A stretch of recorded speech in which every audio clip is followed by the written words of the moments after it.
জানতে চেয়েছেন যে রাসূল সাল্লাল্লাহু আলাইহি ওয়াসাল্লামের নামে কোরবানি করা যায় কিনা বা হুজুরের পক্ষ থেকে কোরবানি করা যায়। প্রথমে দর্শক আপনাদের দৃষ্টি আকর্ষণ করছি, আমরা বাংলা ভাষায় বলে থাকি অমুকের নামে, আব্বার নামে, দাদার নামে। এটা অত্যন্ত আপত্তিকর ব্যবহার, কারণ আমাদের সকল ইবাদত আল্লাহর নামে হবে।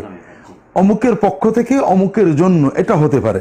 তাহলে আমাদের প্রথমেই পরিভাষাটাকে শুদ্ধ করা দরকার যে আমি আমার পক্ষ থেকে, আমার সন্তানের পক্ষ থেকে, পরিবারের পক্ষ থেকে, আব্বার পক্ষ থেকে কোরবানি দিচ্ছি আল্লাহর নামে, আল্লাহর জন্য। আল্লাহুম্মা লাকা ওয়া মিনকা, আল্লাহর জন্য, আল্লাহকে আমি দিচ্ছি, আল্লাহর তৌফিকেই দিচ্ছি। তবে অমুকের পক্ষ থেকে কোরবানিটা দিচ্ছি, এটা আমাদের ভাষা হওয়া উচিত।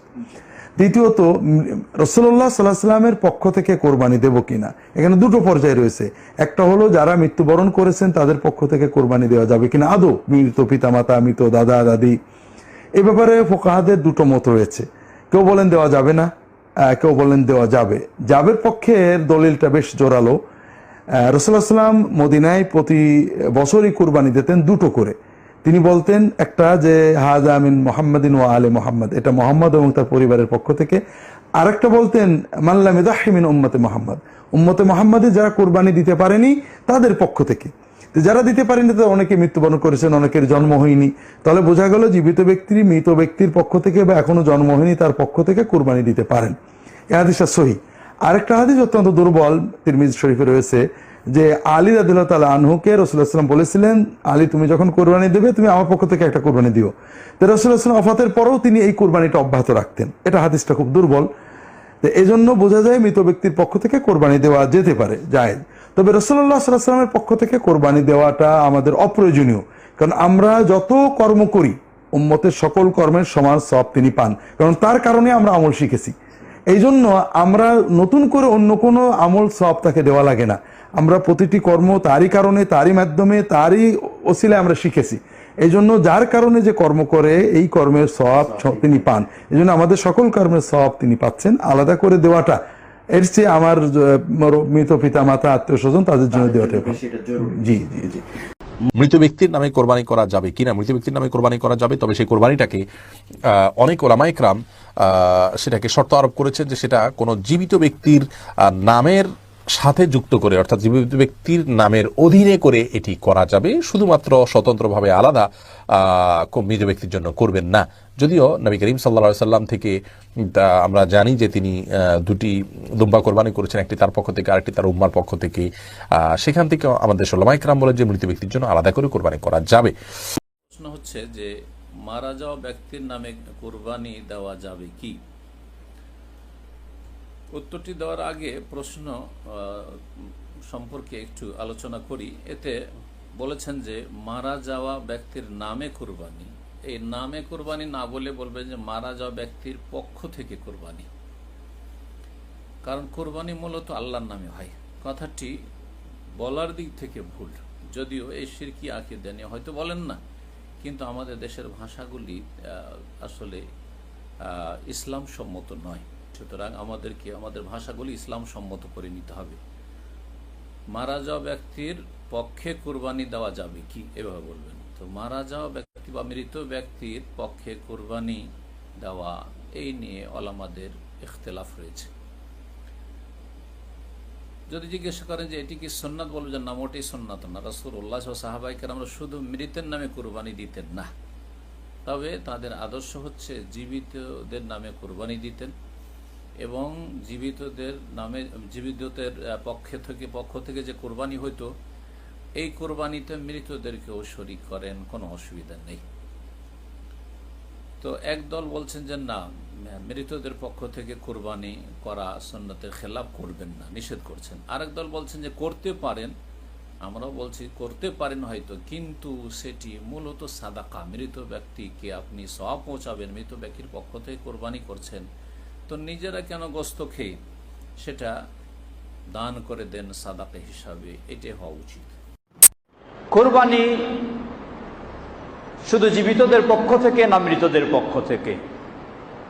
আমাদের সমাজে শুধু মৃতদের পক্ষ থেকেই নয়, আরো বহু প্রচলন রয়েছে। কেউ নবী সাল্লাল্লাহু আলাইহি ওয়াসাল্লামের পক্ষ থেকেও কিছু কুরবানি করে, কেউ সাহাবীদের পক্ষ থেকেও কুরবানি করে, এই ধরনের বহু প্রচলন রয়েছে।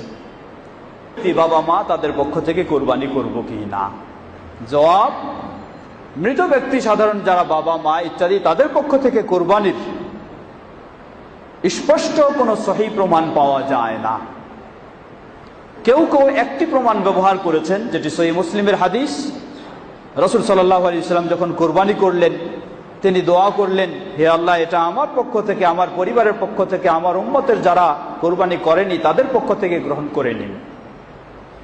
এই হাদিসের এই দোয়ার আলোকে কেউ কেউ বলেন যে রাসূল সাল্লাল্লাহু আলাইহি ওয়াসাল্লাম তার উম্মতের এমন ব্যক্তিদের পক্ষ থেকে যারা কোরবানি করেনি, এরা তো জীবিতও ছিল, মৃতও ছিল, সুতরাং ওদের পক্ষ থেকে রাসূল সাল্লাল্লাহু যেহেতু করেছেন, তাই আমাদেরও করার সুযোগ রয়েছে, কেউ কেউ এই হাদিসের আলোকে বলে থাকেন।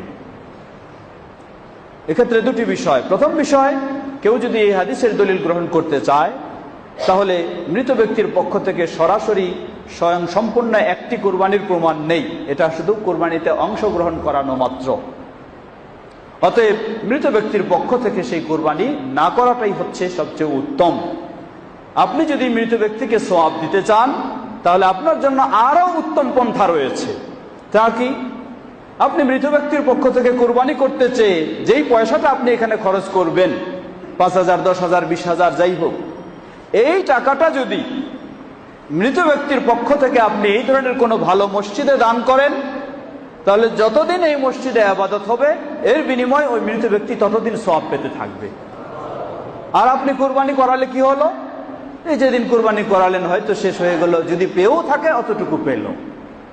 এরপর আমরা বলছি যে এর সপক্ষে সুস্পষ্ট কোনো সহি প্রমাণ নেই, তাই না করাটাই হচ্ছে নিরাপদ। বরং আপনি যেটি করতে চান, সেই অংশটুকু, সেই টাকা পয়সা ব্যয় করতে চান, সেটি এইভাবে করবেন যে তার পক্ষ থেকে সদকায়ে জারিয়ামূলক কোনো কাজে দান করবেন, সঠিক কাজে, তাহলে ইনশাআল্লাহ আপনিও সওয়াব পাবেন, আর সেই মৃত ব্যক্তি বাবা মা তারাও সওয়াব পাবে। যতদিন এই কাজ চলতে থাকবে ততদিন তারা সওয়াব লাভ করতেই থাকবে। মৃত ব্যক্তির পক্ষ থেকে কুরবানি দেওয়া যাবে কিনা, আর দিলে সেই গোশত আমাদের খাওয়া যাবে কিনা, আছে কিনা আমাদের মধ্যে এইটা একটা সেন্সিটিভ ইস্যু। সেটা হচ্ছে মৃত ব্যক্তির পক্ষ থেকে কুরবানি দেওয়া, মৃতের নামে কুরবানি দেওয়া রাসূলুল্লাহ সাল্লাল্লাহু আলাইহি সাল্লামের আমল থেকে আমরা একটা হাদিসের মধ্যে পাই। রাসূলুল্লাহ সাল্লাল্লাহু আলাইহি সাল্লাম কুরবানি দিয়েছেন, এই কুরবানির একটা অংশের মধ্যে বলছেন, ওয়ামান লাম ইউদাহি মিন উম্মতি মুহাম্মাদিন সাল্লাল্লাহু আলাইহি সাল্লাম, আমি আমার উম্মতে মুহাম্মাদের যারা কুরবানি দিতে পারছে না তাদের পক্ষ থেকে আমি কুরবানি দিলাম। এই হাদিসের মধ্যে উসুল পাওয়া যায়। উসুলটা কি? ব্যক্তির নাম উল্লেখ না করা। আপনি আপনার পশু কুরবানি দিচ্ছেন, পশু কুরবানিতে আপনি আপনার পক্ষ দিচ্ছেন, আপনার স্ত্রীর পক্ষ থেকে আল্লাহর দেওয়া সম্পদ দিয়ে আল্লাহর জন্য দিচ্ছেন, আপনি আপনার পরিবারের সকলকে শামিল করবেন। আল্লাহ রাসূল যেরকম একদম সামগ্রিক শামিল করছেন, আল্লাহ এইটা কোনো ইন্ডিভিজুয়াল ব্যক্তির নামে না, আমার দাদা, তার দাদা, আমার বংশ, আমার স্ত্রীর বংশ, আমাদের পরিবারের যারাই মৃত হয়ে গেছেন সকলের পক্ষ থেকে আমি কুরবানি দিলাম, এর একটা সওয়াব তাদের আমলনামায় পৌঁছায় দিও। সুবহানাল্লাহি ওয়া বিহামদি। এটা হচ্ছে রাসূল সাল্লাল্লাহু আলাইহি ওয়াসাল্লামের সুন্নাত তরিকা। তারপরেও কেউ কেউ উলামায়ে কেরাম বলেছেন, কেউ যদি মৃত ব্যক্তির পক্ষ থেকেও কুরবানি দেয় তাহলে এটা জায়েজ, কিন্তু এটা সুন্নতের প্র্যাকটিসের মধ্যে নয়। সুতরাং আল্লাহ রাসূলের দেখানো পদ্ধতিটা আমাদের গ্রহণ করা উচিত, যে আল্লাহ আমি খালি কেন আমার বাপ রাখবো, আমার দাদারে কেন বাদ দিব? আমার ওয়াইফটা আমার বাড়িতে আছে, আমি কেন তার বাপরে শুধু রাখবো, তার দাদারে কেন বাদ দিব? আল্লাহ আমাদের পরিবারের সকল মৃতদের পক্ষ থেকে আমি কুরবানি আদায় করলাম। তাহলে কত সুন্দর হলো। তার মানে বোঝা যাচ্ছে যে আমি মৃত ব্যক্তিদের পক্ষ থেকেও কুরবানি আদায় করতে পারি, কিন্তু সুন্নাত তরিকাটা এইটা, এইভাবে যদি আমরা করি সেটা আমাদের জন্য সর্বোত্তম হবে। জি হ্যাঁ, একসাথেই দেওয়া যাবে, একটার মধ্যেই এইটা পুরোটা, একটা অংশের মধ্যেই পুরোটা যাবে। এইটা যেই বিষয়টি বলবো, যদি মৃতদের পক্ষ হতে যদি আপনি কোনো কোরবানি দেন, তাহলে এটা তাবাররুআন সাদাকা হিসেবে দেবেন এবং এই গোশতগুলো গরিবদের মাঝে বন্টন করে দেবেন। যদি এটি আপনি করেন তাহলে আশা করছি আপনি ইনশাআল্লাহ এই তাদের পক্ষ থেকে সাদাকাও হবে এবং এটি সকল কন্ডিশনগুলো ফুলফিল করে এই কাজটি হবে। রাসূলুল্লাহ সাল্লাল্লাহু আলাইহি ওয়াসাল্লামের কাছ থেকে এরকম কিছু আমল পাওয়া যায়।